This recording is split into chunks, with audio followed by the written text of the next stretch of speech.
जी हाँ हमारा, बस संसार का सब छूट जाए पर मेरा भोलानाथ, मेरा शंभुनाथ, मेरा त्रिकालदर्शी, मेरा कैलाशी, मेरा अविनाशी नहीं छूटना चाहिए। वो क्यों छूटे?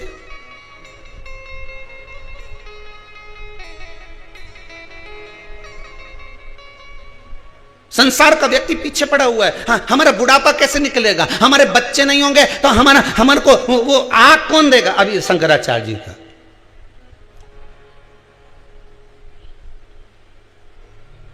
तुम्हें आग लगाने वाले को मत ढूंढो रे। अभी कोरोना महामारी ने दिखा दिया, औलाद को मौका नहीं मिल पाया। बोलो सही है कि गलत है? ऐसे ही आग लगा जाए। तुम्हें आग लगाने वालों को मत ढूंढो कि बच्चे नहीं होंगे तो आग कौन लगाएगा। तुम्हारे भीतर समाहित अज्ञानता में आग लगाने वाले सदगुरु को ढूंढो कि अज्ञानता में आग लगा दे और मुझे ज्ञान की उपज पैदा कर दे, जिससे मुझे महादेव मिल जाए। अज्ञानता को जलाने वाला कोई सदगुरु मिलना चाहिए। तुम में आग लगाने वाला नहीं मिलना चाहिए, अज्ञानता में आग लगाने वाला चाहिए। 4 बांस, 4 कंधे और 40 कंडे, ये तो कोई भी दे देगा। आखिरी समय में इतना ही सामान चाहिए। जिसके नहीं मालूम है लिख लो, जिसके नहीं मालूम लिख लो। क्या क्या? 4 बांस, 2 तो लंबा, बाकी का आधा टुकड़ा करा हुआ ने बिछाने। 4 बांस, 4 कंधे और 40 कंडे, इससे ज्यादा कहीं नहीं लगे। और इतना चीज पाने के लिए पूरी जिंदगी निकाल दी। छोरा की नहीं सुनेंगे तो कंडा कौन देगा? बहू की नहीं सुनेंगे तो फिर अब ये 4 बांस, 4 कंधा और 40 कंडा तो तुम नी भी चोरा चोरी के पूछो तो भी कोई दे देगा। ये कोरोना महामारी में दिखा दिया, नहीं पूछोगे तो भी दे देगा। भगवान तो कहा गीता जी में कि ये मीरा, कर्मा, नामदेव, ध्रुव, प्रहलाद, संत, महात्मा, साधु, सन्यासी, तपस्वी, साधक, उपासक जो एकांत में तप कर करके मर जाते हैं, इनके कौन सी औलाद अंतिम संस्कार करने आती है? इनको कौन 4 कंधा देने आता है? इनको कौन 40 कंडे देने आता है? इनको 4 बांस देने कौन आता है? भगवान कहते कोई दूसरा नहीं आता।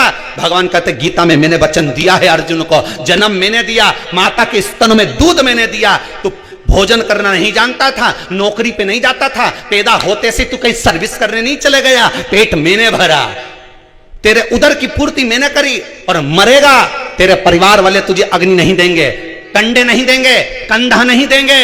भगवान कहते हैं तो मैं आऊंगा, तुझे गोदी में उठाकर वहां तक लेकर जाऊंगा। काहे चिंता करता है? जबरदस्ती का रोए, जबरदस्ती का आंसू ढलका है। मारा कई होगा, कई। अरे तुम्हारा क्या होगा? तुम तो डायरेक्ट क्यों ना, तेरा क्या होगा रे कालिया? तुम्हारा क्या होगा? तुम तो शिव महापुराण की कथा सुन रहे हो, तुम्हारा कुछ नहीं होने वाला। अब तो यमराज भी सोचे, इन्हें तो 10-12 बार सुन ली रे, ये के तो घर का भी चक्कर मत काट, जिन्हें पड़ोसन के उठा ला जाए पर इसे छोड़ी आ जाए। अब तो यमराज भी खे, के दरवाजे मत पहुंच जाना दादा।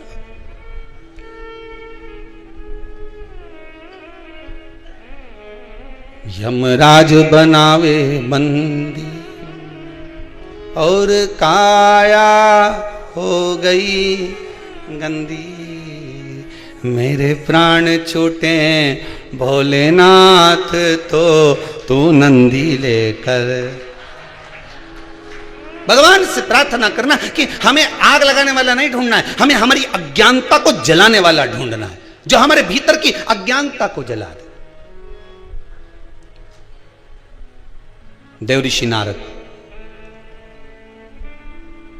कितना श्रीमन नारायण करते थे। बोलो सही है गलत है? कि मैं तप करने जाऊंगा, शिव महापुराण में लिखा है। तप करने गए, अहंकार बढ़ गया। जिसको देव अधिदेव महादेव नहीं जीत पाए, उस कामदेव को मैंने जीता। यह अज्ञानता नहीं तो क्या?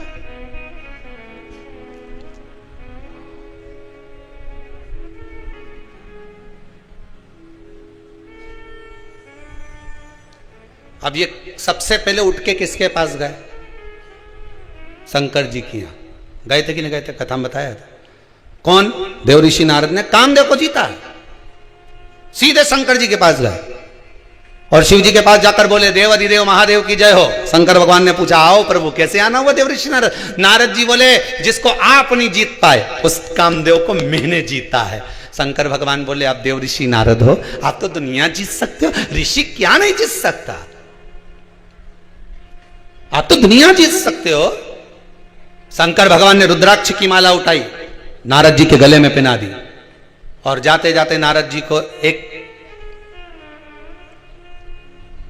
फ्री की एडवाइस दे दी, अकल, फ्री की अकल, फ्री का ज्ञान क्या दिया। जो तुमने मुझसे कहा ये भगवान विष्णु से, अरे बोलो तो जम के मत कहना, अच्छा ही कहा ना, अच्छा ही कहा ना कि अपने मुंह से अपनी बड़ाई नहीं करना, मत बोलना तुम भगवान विष्णु के सामने जाके। पर नारद जी माने,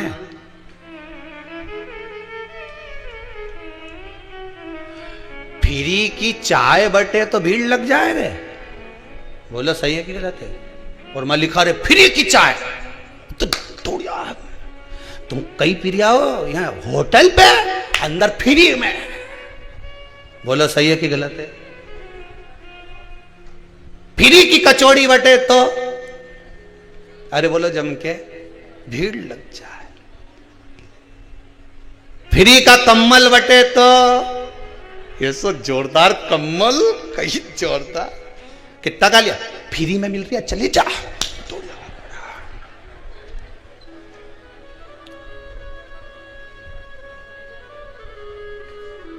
फ्री का कपड़ा बटे तो पहन के ढीलो पड़े, दूसरा ले जा। फ्री का, फ्री की चाय बटे तो लोग लूट लें, फ्री का कम्बल बटे तो लूट लें, पर फ्री की अकल बटे तो कहां जाए।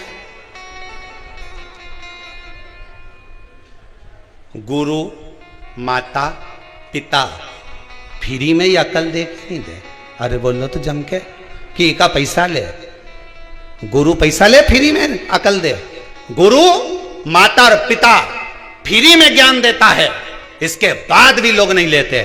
गुरु समझाता है मत पड़ झूठ के चक्कर में, मत पड़ या छोरी के चक्कर में, मत पड़ या छोरा के चक्कर में, मत पड़ इस चक्कर में। झूठ और प्रपंच जिंदगी बर्बाद कर देगा तेरा। कितना झूठ बोलेगा, एक के बाद एक झूठ बोलेगा और जीवन नरक कर लेगा तेरा। गुरुजी हमेशा फ्री में ज्ञान दे तो लोगों को अच्छा नहीं लगे, फ्री की चाय अच्छी लगे, पर अक्ल माता रोज के बेटा देख गलत संगत में मत पड़ जाए, उसके साथ क्यों रे वो गलत है, माँ समझाए बेचारी फ्री की अकल दे तो नहीं समझ में आए। और जब वही अकल में पैसा लगे फिर वकील के यहाँ जाए, साहब पीछा छुड़ा तुम्हारा, वो जगदम्बा हमारा रोज का प्राण खाए, पीछा छुड़ा दो। और जब फ्री में माँ कहती थी कि सिर मत चढ़ा, हमारी घरवाली हमारे सिर नहीं चढ़ाऊ। अब वकील के यहाँ पैसा दे रहा 20, 5, 10, 15, साहब पीछा छुड़ा दो। अब अकल का पैसा लग रहा है, बुद्धि का।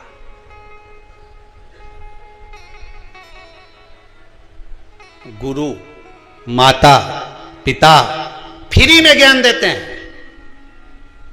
कौन सा तुमसे पैसा ले। अरे गुरुजी बराबर तो जीवन में कोई नहीं हो सकता, सदगुरु बराबर दुनिया में कोई नहीं हो सकता। एक कथाकार जब कथा करने बैठता है व्यासपीठ पर, जितने कथाकार कथा करने बैठते हैं ये अपनी तिजोरी का माल लेकर बैठते हैं। उनकी तिजोरी है श्रीमद् भागवत, शिव पुराण, रामायण, और इस तिजोरी के माल को भरे मंच से लुटाना प्रारंभ करते हैं कि राम नाम के हीरे मोती मैं बिखराऊं गली गली, ले लो रे कोई, अरे जम के तो बोलो, ले लो रे कोई राम का प्यारा, शोर मचाऊं गली गली। एक कथाकार, एक संत, एक महात्मा, एक जोगी, एक सन्यासी, एक तपस्वी, एक साधक, एक व्यास वक्ता कथा करने बैठता है तो अपनी तिजोरी का माल लुटाने बैठता है कि तुम्हें लुटा रहा हूं, ले लो, अभी भी मौका है, ले लो। जैसे वो रात के चिल्लाए, सीटी बजाए, जागते, अरे बोलो तो चमके, जागते रहो। अब उसको क्या पड़ी आधी रात को चिल्लाने की कि जागते रहो, उसको मालूम है ये कोई जगह है, तो सो रहा है। उसी तरह गुरु जी भी दिन में चिल्लाते हैं जाग जाओ, अभी कुछ नहीं बिगड़ा, राम कृष्ण शिव कहीं नहीं गया, तुम्हारी तिजोरी का माल कोई लूट के ले जाएगा, जाग जाओ। इस हृदय में राम और कृष्ण और शिव को बिठा लो, नहीं तो कब लुट जाएगी ये तिजोरी। श्वास जाती जा रही है, जा रही है, पूरी तिजोरी लुटती चली। बचा लो, अभी भी मौका है।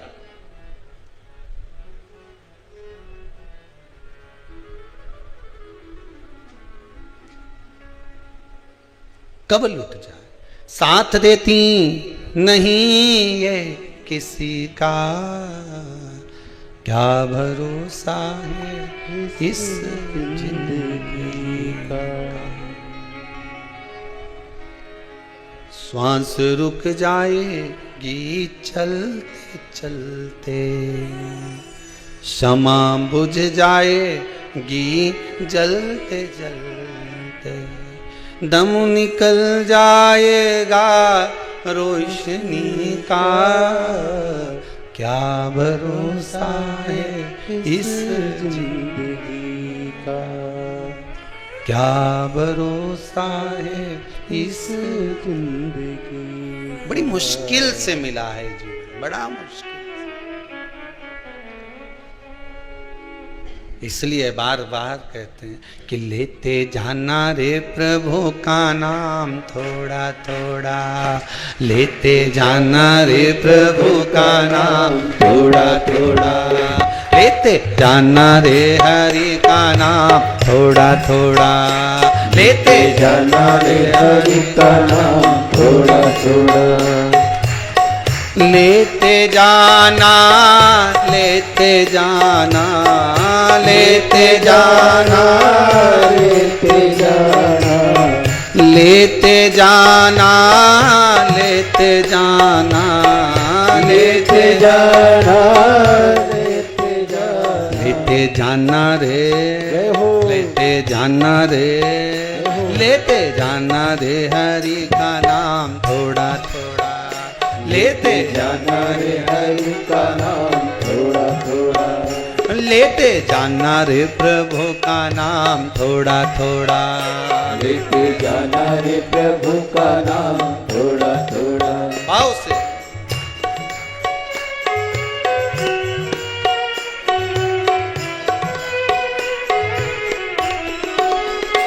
जय हो।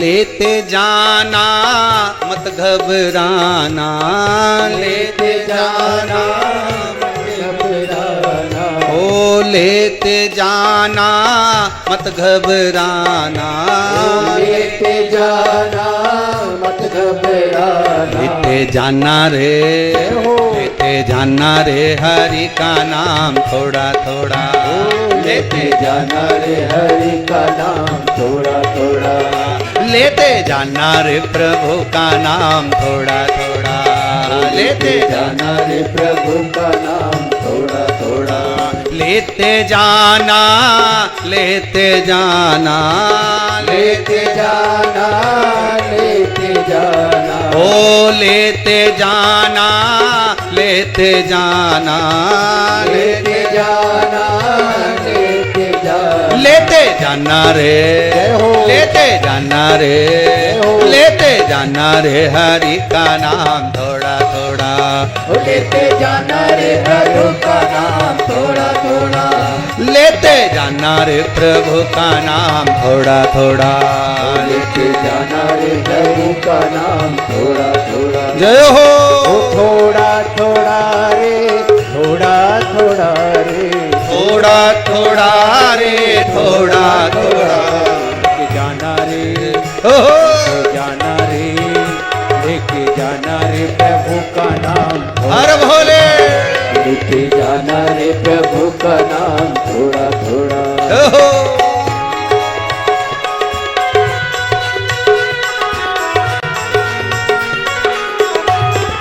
बोले जय हो।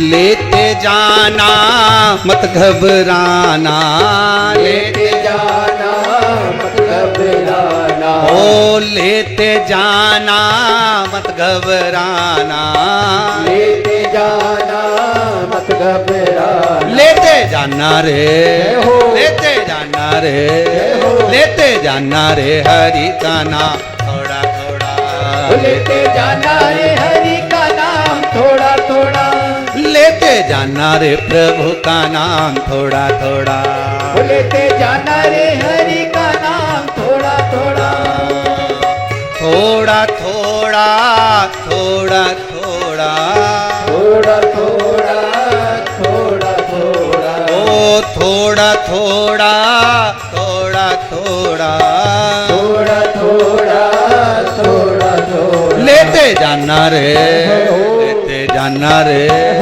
लेते जाना रे हरि का नाम थोड़ा थोड़ा, लेते जाना रे हरि का नाम थोड़ा थोड़ा, लेते जाना रे प्रभु का नाम थोड़ा थोड़ा, लेते जाना रे प्रभु का नाम थोड़ा थोड़ा, लेते जाना रे हरि का नाम थोड़ा थोड़ा, लेते जाना रे हरि का नाम थोड़ा थोड़ा, लेते जाना रे प्रभु का नाम थोड़ा थोड़ा, लेते जाना रे प्रभु का नाम थोड़ा थोड़ा, जाना रे हरि का नाम थोड़ा थोड़ा, लेते जाना रे हरि का नाम थोड़ा थोड़ा। बोल विश्वनाथ भगवान की, भगवान का नाम स्मरण कर कर बढ़ोगे जीवन सार्थक होगा। देव ऋषि नारद को कितना समझाया भगवान ने, कितना ज्ञान उपदेश दिया। अरे नारद जी आपको कहकर भेज रहे हैं, बिल्कुल ध्यान रखना। आप ये बात मुझे कहो, ये भगवान से मत कहना। पर कौन ने माना? देव ऋषि नारद सीधे भगवान विष्णु के पास जाकर कह दिए, सीधे जाकर कह दिए भगवान विष्णु को। पहुंचते ही भगवान विष्णु जान गए कि नारद जी ने, देव ऋषि नारद आज निंदा कर रहे, करेगा निंदा करने वाला ने करे।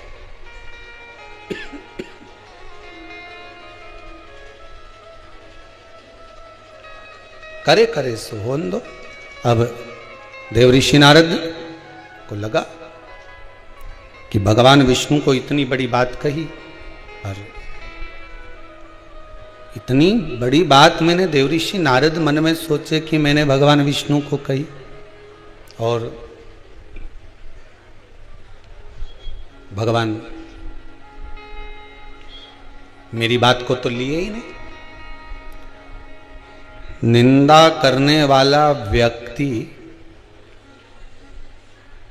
कोई अगर किसी पर उंगली उठाए तो पहले विचार कर लेना कि ये सत्य बोल रहा है कि असत्य बोल रहा है। विचार करिएगा।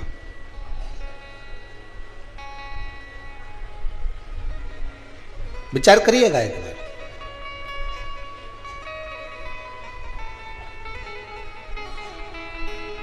कल कथा में कहा था, अच्छाई देखोगे तो ढेर अच्छाई मिलेगी, और बुराई देखोगे तो ढेर बुराई मिलेगी। एक बार जब भगवान राम जी महाराज अयोध्या में आ गए, राम राज्य स्थापित हो गया। तब राम जी महाराज जब शाम के समय पर टहलने के लिए निकले तो अयोध्या के एक विद्वान ने राम जी महाराज को रोक लिया। रुकिए महाराज, यहीं पर आपसे कुछ बात करना है।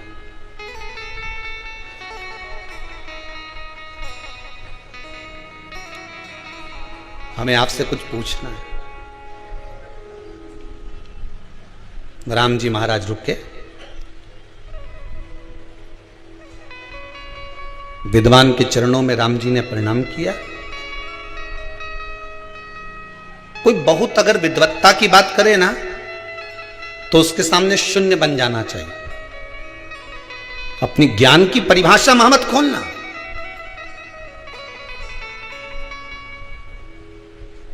अपनी पोटली को, अपनी तिजोरी को कहां खोलना है वो भी स्थान बताया गया है।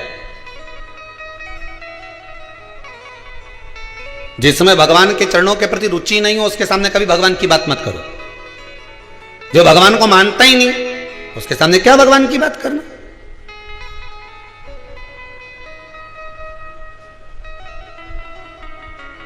ज्ञान उसी को दीजिए जो ले रहा है, उसके सामने कभी ज्ञान मत दो जो लेने कोई तैयार नहीं।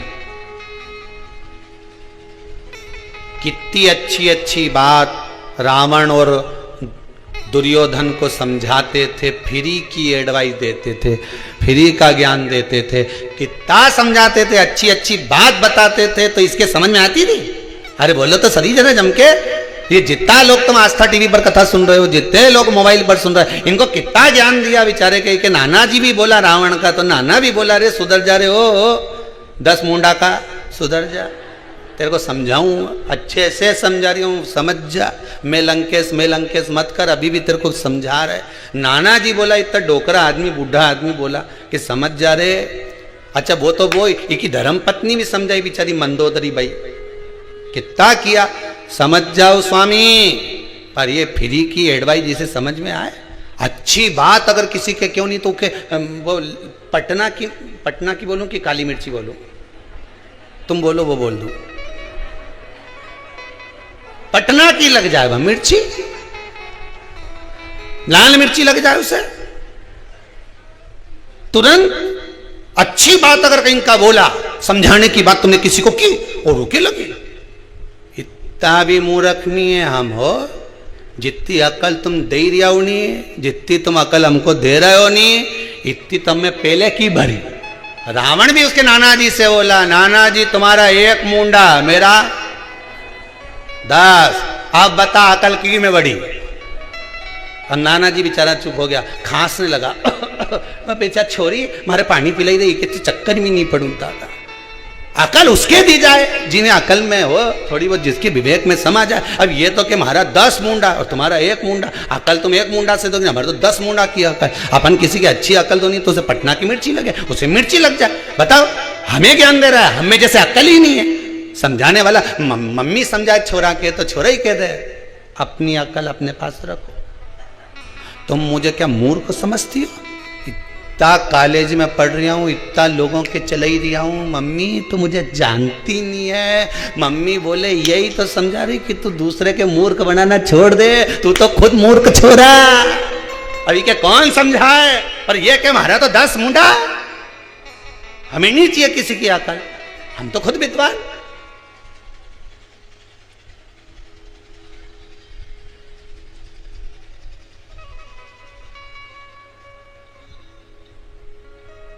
हम तो खुद विद्वान।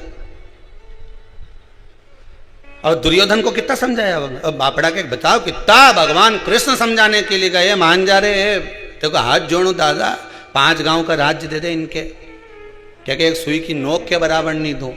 फिर भगवान ने भी कह दिया ठीक है, अब सुई भी ले लेंगे न नोक भी ले लेंगे, तो ये लग गई मिर्ची। कि बताओ भगवान कृष्ण तो पांडवों का साथ दे रहा है, लग जाए।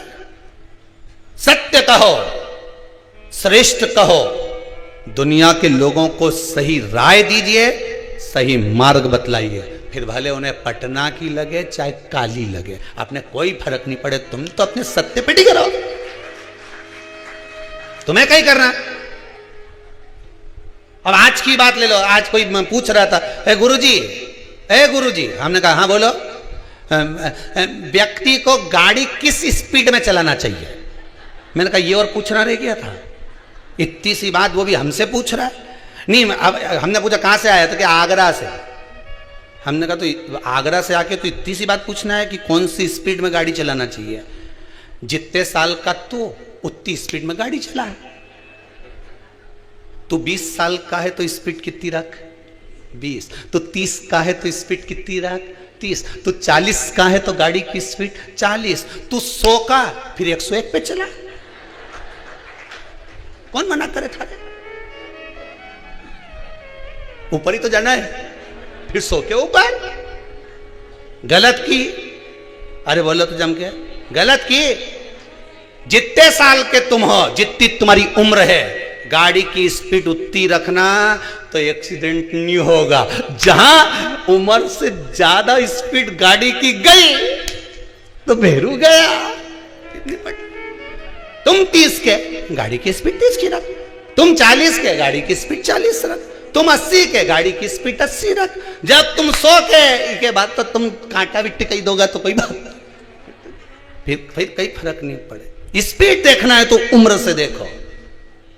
ज्यादा तेज गाड़ी भगाओगे, 20 की उम्र है और 80, 100 पे चलाओगे तो कभी भी ऐसा स्पीड ब्रेकर से उचकोगे ना, कजन कहाँ जाओगा पता ही नहीं पड़ पाएगा। इसलिए जितनी साल का हैप्पी बर्थडे टू यू मनाए, उतनी गाड़ी की स्पीड बढ़ा, उससे ज्यादा आगे मत जा। सोच लेना, गया कि गया।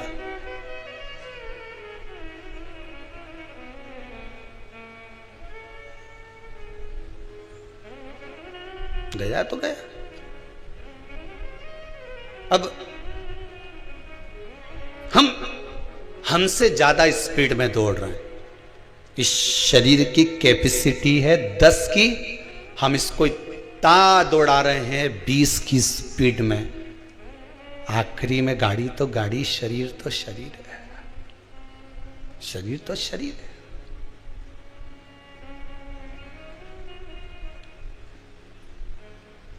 आठ बजे से दुकान पे बैठ गया, 9 बजे तक उठ नहीं रहा। बाद में के हमारे स्लिप डिस्क हो गया, हमारा गुड़िया खसक गया। डॉक्टर के यहाँ गया, डॉक्टर साहब बोले पट्टा बांध लो। डॉक्टर ने एक बात नहीं बोली कि पट्टा बांध लो, डॉक्टर बोला। किसी संत के पास जाता तो एक ही बात कहता, शिव महापुराण का पट्टा बांध ले। शिव पुराण में जाके बैठना चालू कर दे, अरे दुकान वुकान सब छोरा छोरी के दे दे, डोकरा भी गया, आप कई काम करनी दादा। अब भगवान का भजन करो, जीवन में मिला है जितनी श्वासें मिली भगवान की भक्ति में लगाओ। काम करो मना नहीं है, दिल से करो। दुकान चलाना है खूब चलाओ, व्यापार करना है खूब चलाओ, तुम्हारा शरीर चले तब तक चलाओ, पर साथ में शिव नाम गाते जाओ, राम नाम गाते जाओ, भगवान कृष्ण का भजन गाते जाओ। ये जीवन का कोई ठिकाना, कोई ठिकाना नहीं।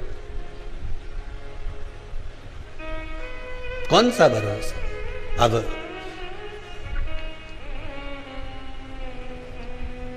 भक्ति में रम जाओ जितना रम सकते। देव ऋषि नारद के मन में नहीं रहा, अहंकार था। भगवान कृष्ण के, भगवान विष्णु के सामने जाकर कह दिया। भगवान विष्णु उनको लग गया कि इसने निंदा करी है।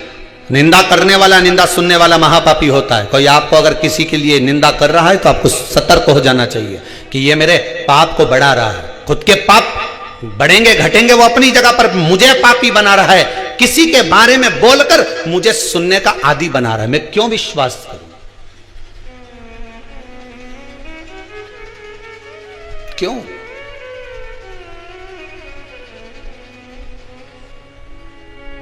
भला किसी का कर ना सको तो जम के तो बोलो, बुरा किसी का मत करना। फूल नहीं बन सकते तो कांटे बनकर मत रहे। एक कौन सी सब्जी होती है जो पितृपक्ष में ब्राह्मण को भोजन कराते समय नहीं बनाई जाती? एक तो कुमड़ा दूसरा पत्ता गोभी, जो बंद गोभी होती है ना, वो बंद गोभी जो होती है ना पत्ता पत्ता वाली, उसकी भी सब्जी पितरों के ब्राह्मण अगर भोजन करता है तो उसमें नहीं बनाई जाती। एक कुमड़ा, ये जो पेठा बनता है ना कुमड़ा का, ये भी श्राद्ध पक्ष में नहीं खिलाया जाता। महाराज बुरा कोला पेड़ा बोलते हैं, क्या बोलते हैं उसको, उस श्राद्ध पक्ष में उसको भोजन में नहीं दिया जाता, ब्राह्मण के भोजन। महाराज ब्राह्मण के भोजन में श्राद्ध पक्ष में सबसे ज्यादा जरूरी है दूध की खीर, दूसरा तुरई या गिलकी का भोजन, या तो सब्जी बनाओ या भजिया बनाओ, कुछ भी बनाओ। तीसरा मांस की दाल का भोजन, उड़द की दाल का भोजन। उड़द की दाल का या तो दही बड़ा बना लो, इमरती बना लो, या फिर बड़ा बना लो, या पकोड़ा बना लो, पर उसका भोजन होना जरूरी है। 3 भाग दूध का भोजन आहूतों के हिस्से में चले जाता है, गिलकी और तुरई का भोजन पितरों के हिस्से में चले जाता है, मांस की दाल का भोजन, उड़द की दाल का भोजन प्रेतों के हिस्से में चले जाते। इसलिए ये 3 भाग का भोजन ब्राह्मण जब श्राद्ध पक्ष का भोजन करे तो उसमें बनाना जरूरी है।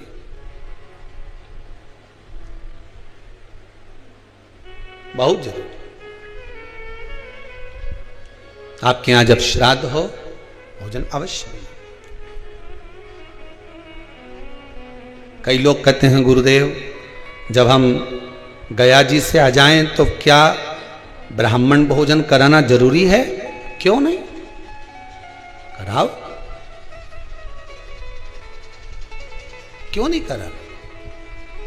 क्या गाय की रोटी निकालना जरूरी है? स्वान की रोटी निकालना जरूरी है? कौवे की रोटी निकालना जरूरी है? हम कहते हैं अगर श्राद्ध गया जी का हो गया तो भले कौवे की मत निकालो, पर गाय की, स्वान की, ब्राह्मण जन की भोजन प्रसादी जरूरी।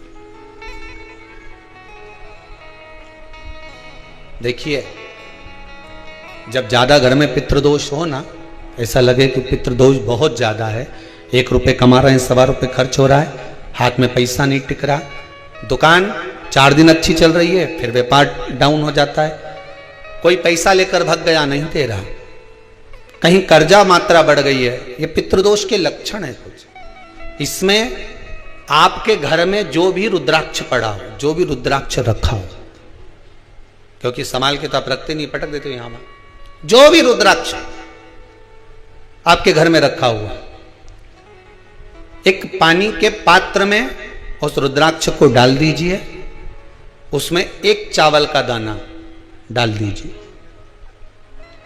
महाराज परिंदा जहां होता है, मटका, हंडा, या रसोई घर में आपका जो पानी भरने का स्थान होता है, जिसको आरो वारो क्या क्या लगा के रखते हो, उसी के कहीं पास में उस कलश को रख दीजिए, ऊपर से उसको ढक दीजिए।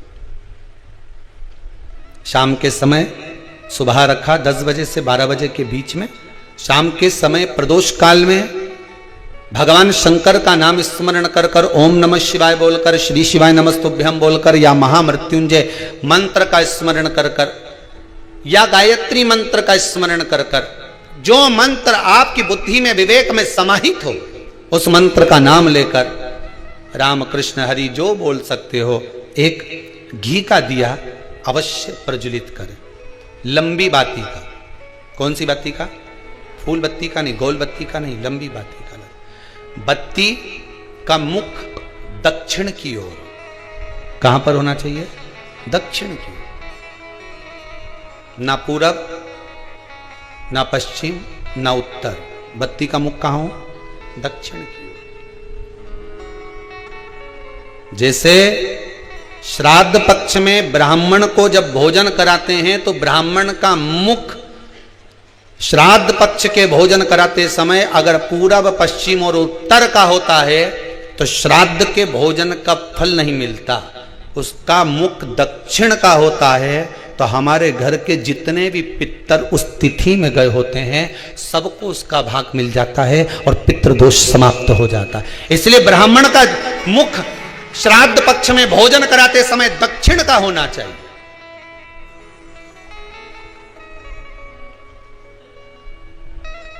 ब्राह्मण का मुख दक्षिण का हो।